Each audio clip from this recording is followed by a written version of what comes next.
They always say weddings bring people together, but that's a lie. Sometimes weddings are where families finally fall apart, quietly, beautifully, and with the sharpness of glass under a bare foot. My name is Amber Hayes, though for most of my life my family acted like it was just Leia's sister, like I was a footnote, a shadow, a placeholder for nothing. And that morning in Vermont, as I stepped into the glossy white hallway of the lakeside resort, a place that smelled like lilies, money, and the kind of cold that gets into your bones, I realized nothing had changed.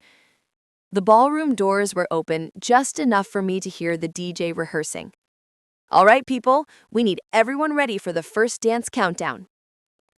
Inside, it glittered like a dream. Chandeliers, floating candles, imported orchids. A wedding so perfect it looked like it belonged in a glossy magazine spread. But the coordinator barely looked at me when she said, "Miss Hayes, your seat is down the hall." "Down the hall where?" I asked. She hesitated. Her eyes flicked away, then back. "A hallway placement near waste disposal." Trash cans? They put me by the trash cans? Not the cousins they barely knew, not the friend of a friend guest list fillers. Me. Their daughter. The sister of the bride. For a moment, I couldn't breathe. The hallway seemed to close in. A cold draft brushed against my legs, lifting the hem of my wine-colored dress. I swallowed the burn in my throat and nodded once, the kind of nod you give when you're used to swallowing humiliation like medicine. As the coordinator walked away, I whispered to myself, "Don't react. Don't give them the satisfaction." Because that's what my mother always taught me. When I was 12, be the quiet one. When I was 17, don't start anything. When I was 23, you're the easy child. Easy meant invisible, convenient, forgettable. I sat down on the little folding chair. The metal was ice against my legs. Every time the service door swung open, I caught glimpses of the celebration, crystal glasses, laughter, Laya's perfect smile. And then she appeared, my sister, the bride, floating toward me in a satin white cloud of lace and vanity. Her bouquet dangled from her wrist like a trophy she didn't deserve. She didn't step fully into the hallway. Of course not. Just enough to look down at me like I was an inconvenience blocking her view. "Well," she said sweetly, "looks like they finally figured out where you belong." It wasn't the words. It was the tone. Soft, warm, almost loving. A knife wrapped in velvet. I stared at her, unable to speak for a moment. "What's that supposed to mean?" I finally asked. She tilted her head, her veil brushing her shoulder like an angel's wing, if angels were venomous. "Guess you don't count, Amber." Then she smiled, turned, and walked away before I could answer. "Guess you don't count." The words echoed in the hallway like a curse, and for the first time in my life, something in me shifted. Not snapped, shifted. Like a lock turning. That moment wasn't humiliation. It was ignition. I sat alone, fingers tightening on the small silver box in my lap, the one I had wrapped the night before. The ribbons still smooth, the corners still sharp. But the real gift was what hid beneath that ribbon. 3 weeks earlier, I had run into Laya's ex-coworkers in Boston, a woman named Erin. Twitchy hands, nervous smile, the kind of person you'd overlook if you didn't pay attention. We chatted. It was polite, harmless, until she said, "You're Laya's sister, right? The one she talks about?" "Talks about?" I repeated. She hesitated. "Well, she bragged a lot at work. About Noah. about how easy he is, how she can manipulate him. Manipulate him. I remember my fork freezing halfway to my mouth. Erin pulled out her phone. She didn't want to show me, I could see it in her eyes, but she needed to tell someone. There they were. Dozens of messages Laya had sent to her stylist, her coworker, her besties, about how marrying Noah was her stepping stone. He's sweet but dumb, a few tears and he buys me anything. Once the prenup is signed, I'll get the house, Mom and Dad can move in with us.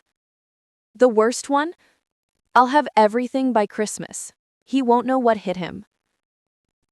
A chill ran through my veins reading those words, not because Laya was cruel, that wasn't new, but because she was sloppy. And someone sloppy can be ruined. When I finished reading, Erin whispered, "She shouldn't marry him. Someone should warn him." I remember nodding, sliding my napkin aside, thinking, maybe someone should. That night, I printed every screenshot, every message, every timestamp. I placed them carefully beneath a crystal photo frame inside the gift box, wrapped the whole thing in silver paper. Not as revenge, as truth. Truth is sharper than vengeance. Now, as the ballroom doors rattled with applause, I stood up. My heels clicked like a countdown on the marble floor. I walked toward the gift table. Every step, calm, controlled, quiet. I placed the silver box on top of the pile, centered it, straightened the bow, and whispered, "Let the truth find you." Then I walked away. The night air outside the resort was sharp and cold enough to sting. I inhaled deeply, pine, winter, and something that tasted like freedom. I reached my car in the parking lot and placed my hand on the door handle. Paused. Should I leave? Would they blame me? Of course. But did I care? For the first time in my life, no. Then it happened. A sound tore through the calm Vermont evening. A scream. High. Violent. Raw. It echoed across the lake like a siren. Guests gasped. Someone shouted. A violin cut off mid-note. And then another sound. Louder, sharper. The unmistakable crash of something breaking. I froze. The truth had been opened. Inside the ballroom, chaos bloomed. Leia's voice, shrill, panicked, rose above the murmurs.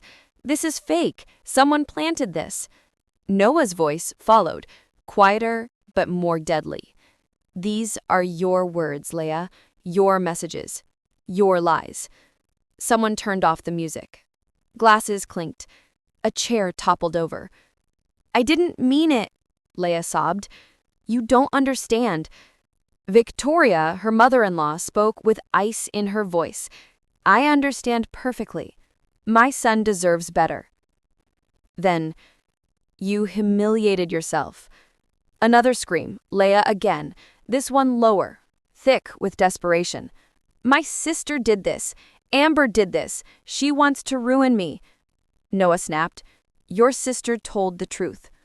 For the first time in years, he said my name with more respect than my entire family ever had. More footsteps, more whispers, someone crying, someone filming, and then the blow that would travel through every guest like a shockwave. Noah announced, "This wedding is over."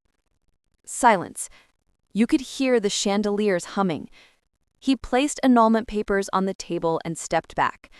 Guests let out gasps like a wave. Someone whispered, "Oh my God." Another said, "This will be on social media in minutes." My mother tried to save it, tried to soothe, tried to shield Leia from consequences like she always had. But my father spoke words I'd never imagined hearing from him. "You owe your sister an apology." Leia choked, half scream, half sob. She's nothing. She's never been part of this family. My father shook his head. You're wrong. She's the only one who's ever been honest. And that was it. Her perfect world shattered like the crystal frame she had thrown.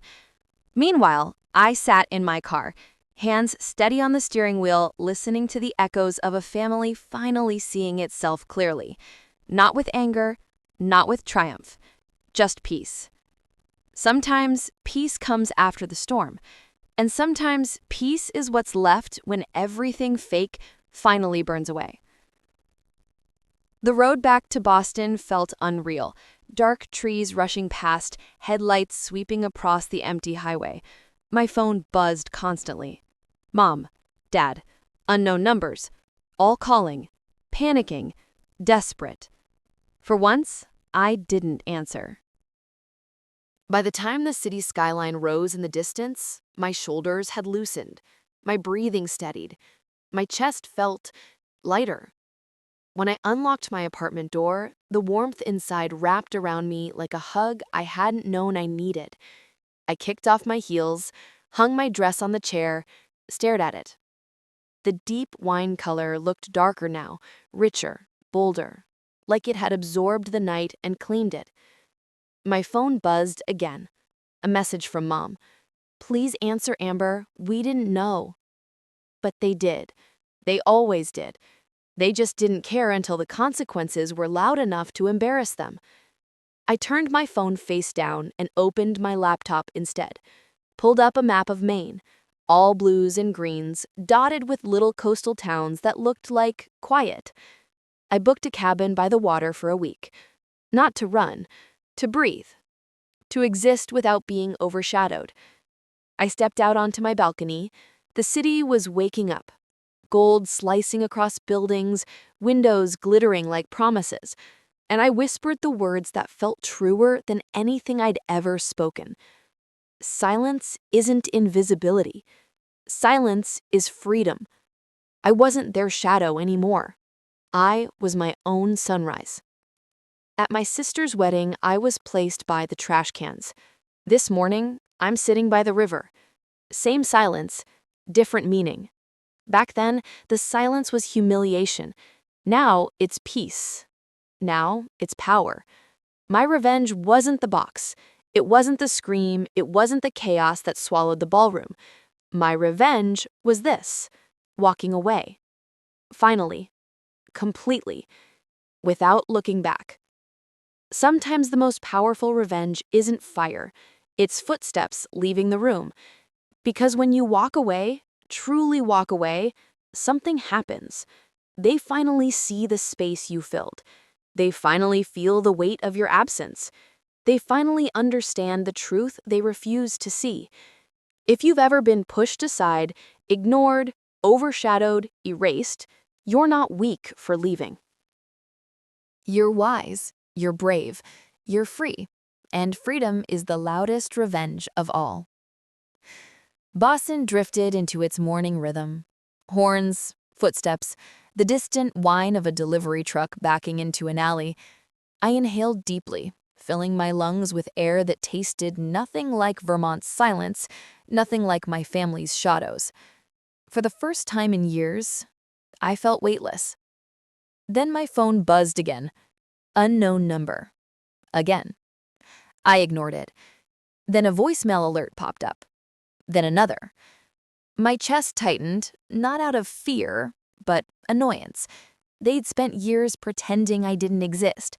Funny how suddenly I was the one they needed. I poured myself a cup of coffee, letting the steam warm my face. The sun was rising slow, like it was in no rush to judge me. I leaned on the balcony railing and finally pressed play on the voicemail. A man's voice, shaky, hushed. Amber, this is Noah. I don't know who else to call. Something's wrong with Leia. She's saying things, doing things. Please call me back. I froze. Noah had never spoken to me directly. The few times we'd been in the same place, he'd smiled politely, treating me like a harmless shadow. But this was different. Another voicemail buzzed in. My mother's voice this time, cracking, trembling in a way I'd never heard. Amber, please, she left the venue. She's not answering her phone. She kept saying your name before she drove off. We don't know where she's gone. If she comes to you, please, please let us know. A sharp chill crawled up my spine. Why would she come to me? After humiliating her, after years of pushing me out of the frame of every family photo, I felt the old instinct rise, the familiar urge to step in, clean the mess, fix the damage I didn't cause. But I crushed it quickly.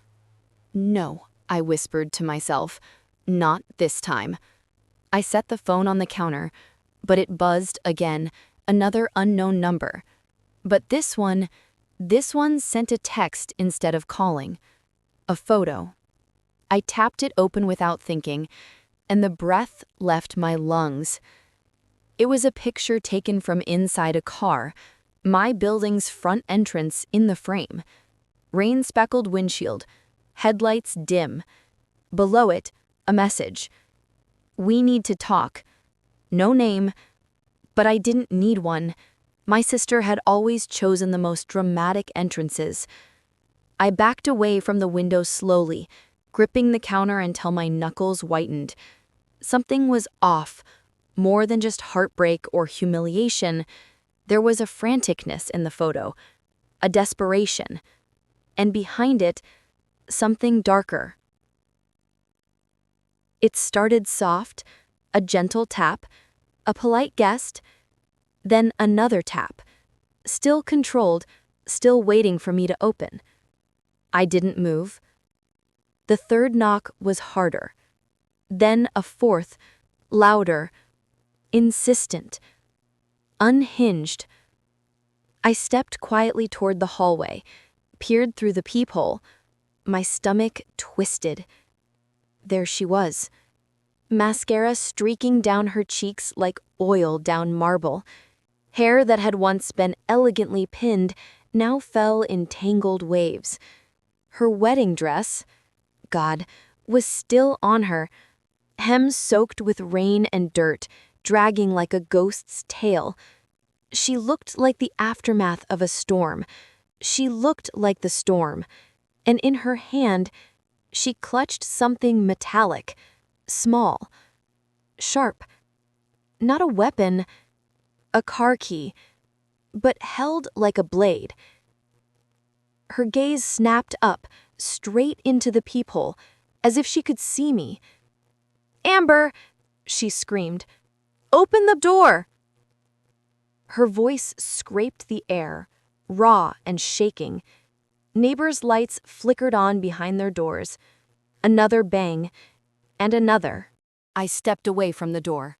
"Amber, I know you're in there." Her voice cracked. "You ruined my life." I swallowed, forcing my breath to remain steady. "You lied," I whispered under my breath. "You did that yourself." But she wouldn't understand that. My family never understood things that didn't orbit around LaSoya. Another slam rattled the doorframe. "Come on! You wanted this attention, didn't you?" she shrieked. "You wanted to be seen." Her words, sharp, vicious, echoed down the hallway. This wasn't the LaSoya from the wedding photos. This wasn't even the LaSoya who smirked at me in the hallway beside the trash cans. This was someone whose reflection had cracked, and she wanted me to bleed for it. I forced my voice steady as I spoke through the door. "LaSoya, go home." A beat, a breath, silence, then a quiet laugh. Low, cold, wrong. "Home?" she whispered. "There is no home anymore. Not after what you did." Her shadow shifted. "I brought something for you." Ice crawled up my spine. "What is it?" I kept my tone flat, calm. Another laugh, softer this time, almost sweet. "You'll see." I imagined her holding the car key tighter, pressing its teeth into her palm. the metallic smell of blood mixing with perfume, her breath fogging the quiet hallway. I needed to call the police. I needed to call Noah. Anyone. But when I reached for my phone, it buzzed again. Another message. A video, sent from Laya's number. My heart hammered as I pressed play. The footage shook wildly at first, then focused on the silver box I'd left at the wedding.